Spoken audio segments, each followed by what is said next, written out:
आज हम आपको जिस राज्य की सैर पे ले जाने वाले हैं उसे भारत के उन राज्यों में गिना जाता है जहाँ की संस्कृति ही यहाँ की पहचान है और यहाँ के लोगों को पसंद है बस एक साधारण सा जीवन यार, और क्या। और दोस्तों इस राज्य में है देश की कई सारी ऐतिहासिक चीजें और ये एक ऐसा राज्य है जहाँ दुनिया का सबसे बड़ा बरगद का पेड़ है और भारत का पहला अंडरग्राउंड मेट्रो रेलवे भी यहीं पे है। और यहाँ आपको देखने को मिलेगा दुनिया का 6वां सबसे लंबा पुल और यहाँ से हर रोज गुजरती है लाखों गाड़ियाँ। इलेक्शन के टाइम पे ये राज्य सबसे ज्यादा चर्चा में रहता है और इस राज्य में है भारत का पहला म्यूजियम जहां आज भी रखे हुए हैं 4000 से ज्यादा कंकाल और साथ ही यहाँ पे स्थापित हुआ था भारत का पहला फुटबॉल क्लब। इसे भारत का तीसरा सबसे बड़ा राज्य माना जाता है। दोस्तों ये कोई और नहीं बल्कि है खूबसूरत राज्य पश्चिम बंगाल। तो चलिए दोस्तों एक साथ चलते हैं पश्चिम बंगाल के सफर पर। दोस्तों पश्चिम बंगाल में रहने वाले लोगों की कुल पॉपुलेशन है 10 करोड़ से ज्यादा और इस मामले में पश्चिम बंगाल को कहा जाता है भारत का तीसरा सबसे बड़ा राज्य। वहीं क्षेत्रफल के हिसाब से देश में पश्चिम बंगाल का स्थान 14वां है। पश्चिम बंगाल राज्य उत्तर में सिक्किम, दक्षिण में बंगाल की खाड़ी और ओडिशा और उत्तर में असम और पूर्व में बांग्लादेश और पश्चिम में झारखंड और बिहार से घिरा हुआ है। दोस्तों ये राज्य देश के पूर्व में बसा हुआ है और यहाँ की संस्कृति, रहन सहन, खान पान, भाषा सब कुछ अलग है यार। और दोस्तों पश्चिम बंगाल एक ऐसा राज्य है जिसके लोग दुनिया के कोने कोने में मौजूद हैं। ये भले ही छोटा सा है भाई, लेकिन हाँ यहाँ रहने वाले लोगों की ना आबादी काफी ज्यादा है।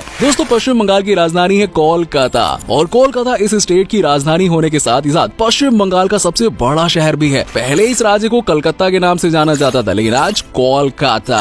और दोस्तों आज भले ही कागजों पर इस शहर का नाम कलकत्ता से कोलकाता कर दिया गया हो लेकिन आज भी कलकत्ता हाई कोर्ट, कलकत्ता विश्वविद्यालय जैसे कुछ संस्थानों ने अपने पुराने नामों को ही बरकरार रखा है। और दोस्तों आपको बता दें कि कोलकाता शहर 1772 में ब्रिटिश शासन के दौरान भारत की राजधानी भी था, जिसके बाद आगे चलकर दिल्ली को देश की राजधानी बना दिया गया। कोलकाता को सिटी ऑफ जॉय भी कहा जाता है। अगर आप कोलकाता जाएंगे ना तो भाई यहाँ आपको खुशी, शांति और सुकून सब कुछ मिलेगा भाई। यहाँ चाहे कोई भी व्यक्ति आ जाए और उसे चाहे बंगाली भाषा आए या ना आए, ये शहर हर तरह से आपको अपना ही लेता है। और दोस्तों फुटबॉल और क्रिकेट की बात जब भी आती है तो कोलकाता का नाम सबसे पहले लिया जाता है। भारत का सबसे पहला फुटबॉल क्लब और दुनिया के सबसे पुराने फुटबॉल क्लब में कोलकाता फुटबॉल क्लब का नाम आता ही आता है। वहीं अगर बात क्रिकेट की करें तो दुनिया का दूसरा सबसे बड़ा क्रिकेट स्टेडियम ईडन गार्डन्स भी इसी राज्य में है और इस स्टेडियम में एक समय में 1 लाख दर्शक बैठ सकते हैं। और ईडन गार्डन स्टेडियम को भारतीय क्रिकेट का मक्का भी कहा जाता है क्योंकि यहाँ पर पहला क्रिकेट मैच खेला गया था। और दोस्तों ईडन गार्डन ने विश्व कप, एशिया कप और कई सारे मैचेस की मेजबानी की है। पश्चिम बंगाल एक ऐसा राज्य है दोस्तों जहाँ के लोग आपको सबसे अलग नजर आएंगे और पश्चिम बंगाल के लोगों को लेकर ऐसा माना जाता है कि यहाँ के लोगों को ज्यादा किसी चीज की जरूरत ही नहीं होती यार। उन्हें जो मिल जाए ना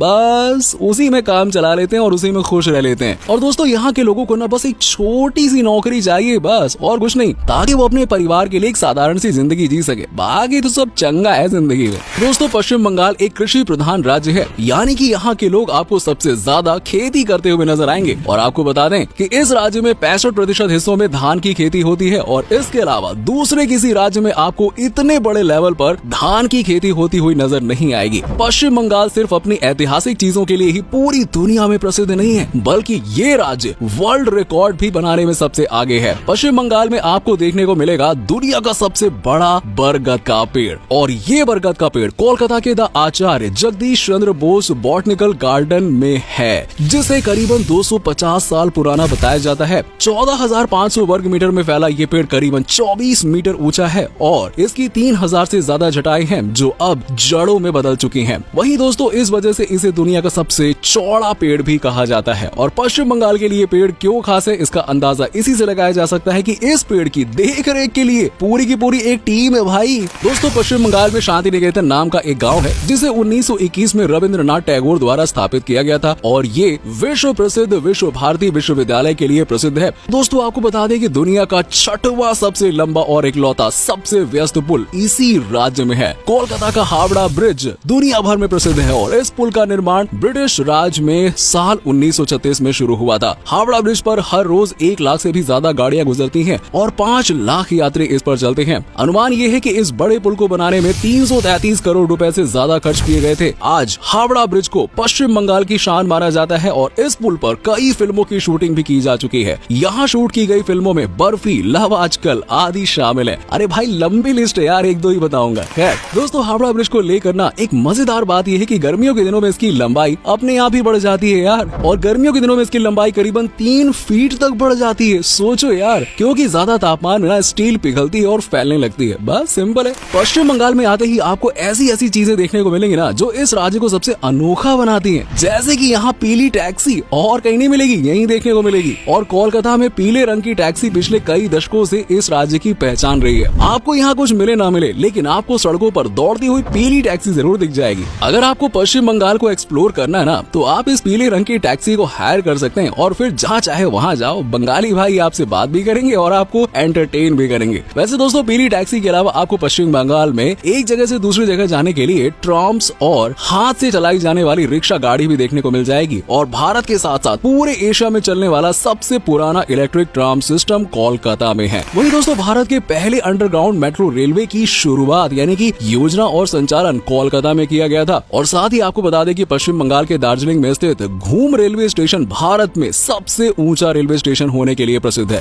दोस्तों, हम दावे के साथ कह सकते हैं कि आप लोगों को चाइनीज खाना तो बहुत ही ज्यादा पसंद होगा। भारत में पिछले कुछ सालों में चाइनीज फूड की डिमांड काफी बढ़ी है, लेकिन क्या कभी आपने सोचा है कि भारत में चाइनीज खाने की शुरुआत कहाँ से हुई है? अरे यहीं पश्चिम बंगाल से यार। आज से करीबन 88 साल पहले इंडो चीनी रेस्टोरेंट एओ चियू कोलकाता में खोला गया था। और इस रेस्टोरेंट का चाइनीज फूड लोगों को इतना पसंद आया कि लोगों ने इंडियन छोड़ के चाइनीज ही खाना शुरू कर दिया भाई। अब खाने की बात चली रही है तो आपको बता दें कि पश्चिम बंगाल में मछली और चावल खाना सबसे ज्यादा पसंद किया जाता है। वैसे भी कहते हैं यार, बंगाली भाई हैं तो मच्छी भात तो खाएंगे है ना। बंगाल में फिश करी सबसे ज्यादा फेमस है और बंगाली लोग फिश खाना सबसे ज्यादा पसंद करते हैं। फिश करी को गरम चावल के साथ चटकारे लेकर खाया जाता है। और रसगुल्ला तो भैया क्या ही कहना यार, रसोगुल्ला कहते हैं उसे वैसे तो। दोस्तों, इस राज्य की सबसे बड़ी पहचान यही है और कहा जाता है कि यही रसोगुल्ले की आविष्कार यहाँ पे हुआ था। बंगाल की हर मिठाई अपने आप में जादू बिखेरती है, लेकिन रसगुल्ले की तो भाई बात ही कुछ और है यार। कोलकाता में आपको गुड़ की चाशनी वाले रसगुल्ले खाने को मिलेंगे और झाल मुड़ी यहाँ की सबसे पसंदीदा स्नैक्स है। इसके अलावा पश्चिम बंगाल में आपको लूची आलू डोम, कीमार दोई बोरा, काठी रोल्स, डाब चिंगरी जैसे कई सारी दिल लुभाने वाली डिशेस खाने को मिल जाएंगी। सब खाओ, पेल के खाओ, सब टेस्टी है यार। वहीं अगर बात करें पश्चिम बंगाल के प्रमुख त्योहारों की, तो यार बंगाल में वैसे तो कई सारे ऐसे त्योहार हैं जो काफी बड़े स्तर पर मनाए जाते हैं, लेकिन जब बात आती है दुर्गा पूजा की, भाई क्या ही कहना। पश्चिम बंगाल के लोगों में ना जितना उत्साह दुर्गा पूजा को लेकर रहता है, उतना शायद ही किसी दूसरे त्योहार को लेकर हो। पूरे भारत के मुकाबले पश्चिम बंगाल में अकेले ही बहुत अच्छे तरीके से और धूमधाम तरीके से दुर्गा पूजा मनाई जाती है। अब दोस्तों, ये त्योहार सितंबर या फिर अक्टूबर के महीने मनाया जाता है और इस त्योहार को लेकर पश्चिम बंगाल में एक खास और अलग ही तरह की मान्यता है। बंगालियों को मानना है कि देवी दुर्गा के आगमन के साथ पश्चिम बंगाल के सभी लोगों के बीच समृद्धि आएगी। दुर्गा पूजा यहाँ 5 दिनों के लिए मनाई जाती है और इसके बाद यहाँ का सबसे बड़ा त्योहार नबो बोर्शे है। नबो बोर्शो बंगाली समुदाय का बंगाली न्यू ईयर है। ये बैसाख के महीने में या फिर अप्रैल के महीने मनाया जाता है। ये दोनों ही त्योहार बंगाल के काफी बड़े त्योहार हैं जो बहुत ही अच्छे तरीके से मनाए जाते हैं। जवाई षष्ठी ये एक ऐसा त्योहार है जिसमें दामाद को खूब सारा खाना खिलाया जाता है। और इसके अलावा यहाँ चरक पूजा, जगन्नाथ रथ यात्रा जैसे त्योहार भी बड़े धूमधाम से मनाए जाते हैं।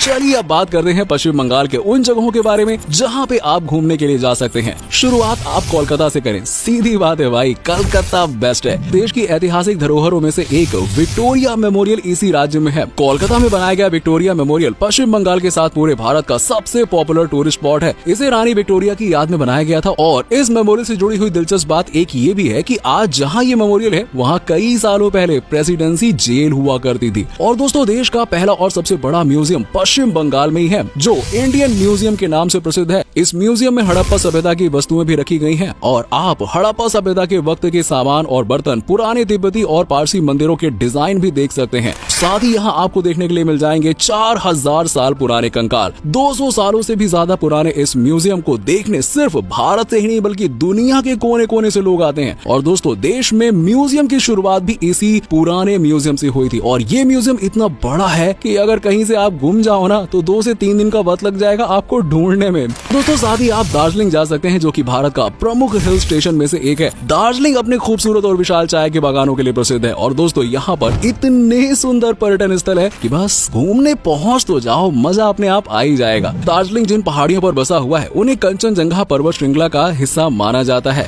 जहाँ आपको चारों तरफ हरे भरे पेड़ ही नजर आएंगे और इसी शहर में एशिया की सबसे लंबी रोपवे मौजूद है। इसके अलावा आप पश्चिम बंगाल में दीघा, मायापुर, कोच बिहार, मुर्शिदाबाद जा सकते हैं, जो यहाँ के प्रमुख शहर हैं। दोस्तों, अगर आप पश्चिम बंगाल जाने के बारे में सोच रहे हैं तो अक्टूबर से लेकर मार्च के महीने में जाइएगा, बहुत सही टाइम है ये, क्योंकि इस दौरान सर्दी का मौसम होता है और आप इस मौसम में पूरे बंगाल को अच्छे से एक्सप्लोर कर सकते हैं। और साथ ही इसी राज्य में कुछ ऐसी जगह भी हैं जो इसी मौसम के दौरान टूरिस्ट के लिए खोली जाती हैं। चलिए अब बात कर लेते हैं कि आप पश्चिम बंगाल पहुंच कैसे सकते हैं। दोस्तों, पश्चिम बंगाल में 2 अंतर्राष्ट्रीय हवाई अड्डे हैं। कोलकाता में स्थित नेताजी सुभाष चंद्र बोस अंतर्राष्ट्रीय हवाई अड्डा है और बागडोगरा हवाई अड्डा, जो कि बागडोगरा शहर में स्थित एक घरेलू हवाई अड्डा है। इसके अलावा बंगाल की रेल कनेक्टिविटी सबसे बेहतर मानी जाती है। बड़ा railway station Sealdah railway station प्रमुख स्टेशनों में से एक है। दोनों रेल जंक्शन राजधानी शहर कोलकाता में स्थित है। इसके अलावा न्यू जलपाईगुड़ी रेलवे स्टेशन है जो सिलीगुड़ी के पास स्थित है। तो दोस्तों, ये था भारत का सबसे ऐतिहासिक राज्यों में से एक पश्चिम बंगाल। उम्मीद करता हूँ कि आपको हमारा ये एपिसोड पसंद आया होगा। हाँ, आई नो हमने दादा यानी कि सौरव गांगुली के बारे में बात नहीं की, लेकिन आप जानते हो।